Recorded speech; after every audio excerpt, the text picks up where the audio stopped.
उत्तर प्रदेश के गाजियाबाद में पशुधन एवं दुग्ध विकास मंत्री धर्मपाल सिंह द्वारा जनपद गाजियाबाद के वृहद गौ संरक्षण केंद्र मीरपुर हिंदू विकासखंड लोनी का किया गया निरीक्षण के समय 368 गौवंश मौके पर संरक्षित मिले। मंत्री जी द्वारा मीरपुर हिंदू में निराश्रित गौवंश के लिए भरण पोषण, हरा चारा, भूसा, दाना की व्यवस्था एवं अभिलेखों का अवलोकन किया गया।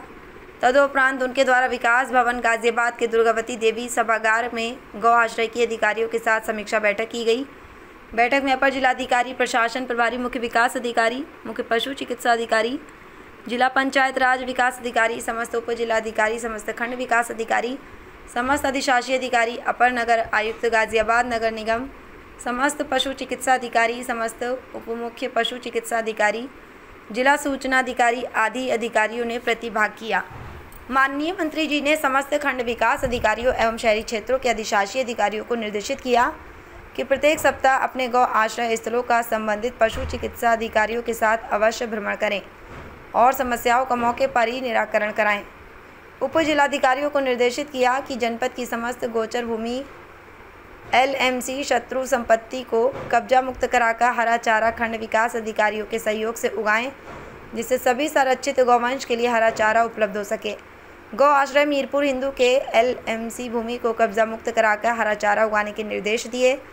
समस्त खंड विकास अधिकारियों एवं अधिशासी अधिकारियों को निर्देशित किया गया कि वह गौ आश्रय स्थल को आत्मनिर्भर बनाने के लिए नवाचार का प्रयोग करें, नए तरीके अपनाएं, जिससे भविष्य में हमारे गौ आश्रय स्थल आत्मनिर्भर बन सके। बरसात के समय इस तरह की व्यवस्था करें कि कोई गौवंश बरसात में शेड के बाहर न भीगे। इसके साथ ही पशुपालन विभाग के अधिकारियों को भी निर्देशित किया कि गौवंश में बांझपन की बढ़ती समस्या का निराकरण करें, सभी गौवंश को बीमारी से बचाव का टीका लगाएं।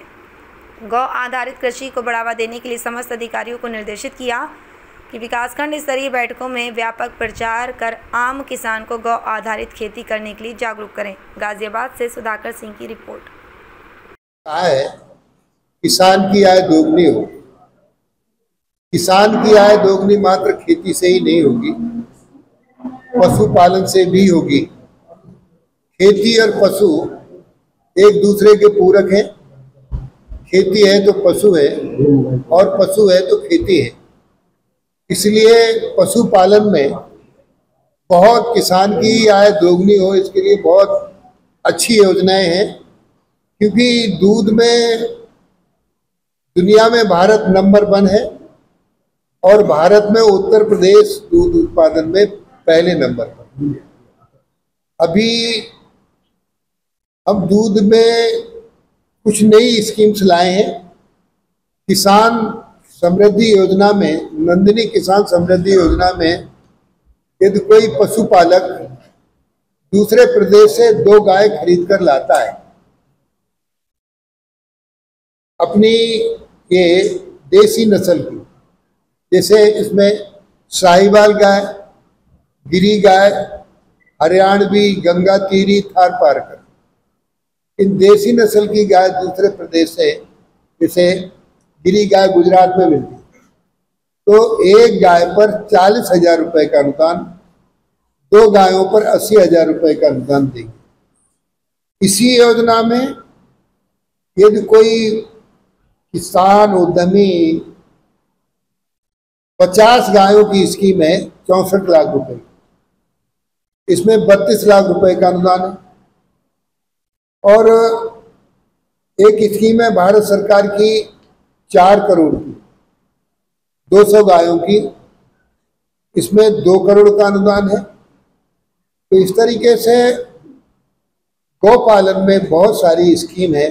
और भी हमारे विभाग में कि दूध में बहुत सारी चीज़ें हैं। अब हम, क्योंकि पशुपालक देसी नस्ल को, देसी गाय को इसलिए दूध देने के बाद छोड़ देता है कि वो कम दूध देती।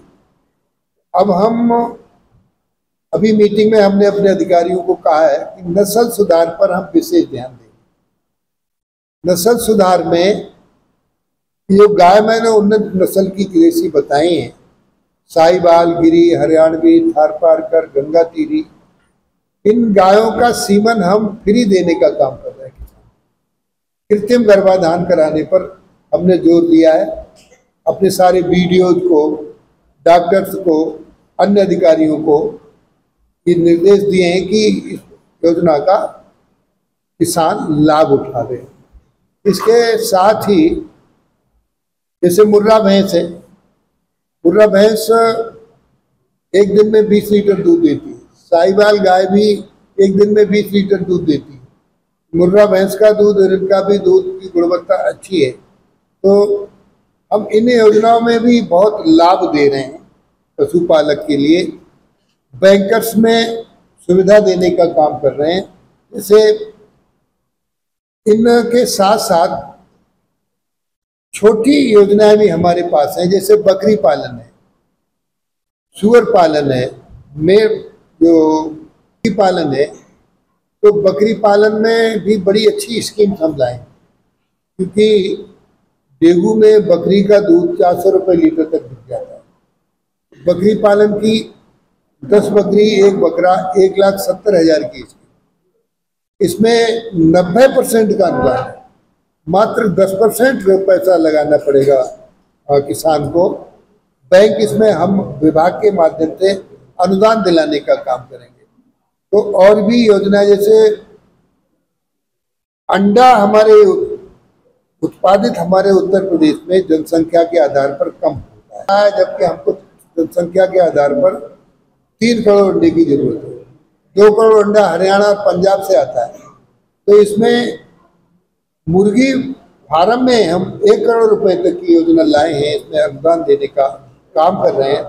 तो अच्छी योजनाएं लेकर किसान की आय दोगुनी करने का माध्यम है। जैसे $1 ट्रिलियन इकोनॉमी उत्तर प्रदेश की हो, इस $1 ट्रिलियन इकोनॉमी में पशुधन और दुग्ध विकास से अच्छी बढ़ोतरी हम देने का काम कर रहे हैं। माननीय प्रधानमंत्री नरेंद्र मोदी जी ने कहा किसान की आय दोगुनी हो, तो इसी तरीके से किसान की आय दोगुनी हो। माननीय मोदी जी के सपनों का उत्तर प्रदेश बने। उत्तर प्रदेश के मुख्यमंत्री योगी आदित्यनाथ जी अहर्निश काम कर रहे हैं। पशुपालन विभाग में ये चीज़ों को लाकर हम किसान की आय दोगुनी करने का काम कर रहे हैं। आज हमने जनपद गाजियाबाद में एसडीएम और राजस्व के अधिकारियों, पूरे विभाग के अधिकारियों, 6 विभाग माननीय मुख्यमंत्री जी ने एक समिति बनाई है जिलाधिकारी की अध्यक्षता में। उसको जिलाधिकारी को अध्यक्ष बनाया है, जिसमें ग्राम विकास, नगर विकास, पंचायती राज, राजस्व, पशुधन और पुलिस, ये डीएम की अध्यक्षता में 6 विभाग काम करेंगे। आज 6 विभागों को यहाँ बुलाया था। तो किसान के सामने और समूह के सामने भी निराश्रित गौवंश की समस्या रहती है। हमने आज कहा है कि निराश्रित गौवंश किसानों के खेतों में, सड़कों पर, गलियों में दिखाई ना दे। हम बड़े बड़े गौ आश्रय स्थल बना रहे हैं, जिसमें इन्हें पूरा प्रबंध करने का काम कर रहे हैं। और माननीय मुख्यमंत्री जी ने इसको एक गाय को पहले 30 रुपये देते थे, अब हमने माननीय मुख्यमंत्री जी के निर्देश से 50 रुपये रोज कर दिया है। यदि कोई नौजवान 4 गायें निराश्रित गौवंश को पालता है तो 6,000 रुपये महीने हम उसको देंगे। और जिलाधिकारी के माध्यम से मनरेगा से एक पशु शेड भी बना के देंगे, ताकि इन गायों को वो रख सके। इस तरीके की योजनाएं हैं। छुट्टा पशुओं को जिनको कहते थे, निराश्रित गौवंश की समस्या हल करने का काम कर रहे हैं।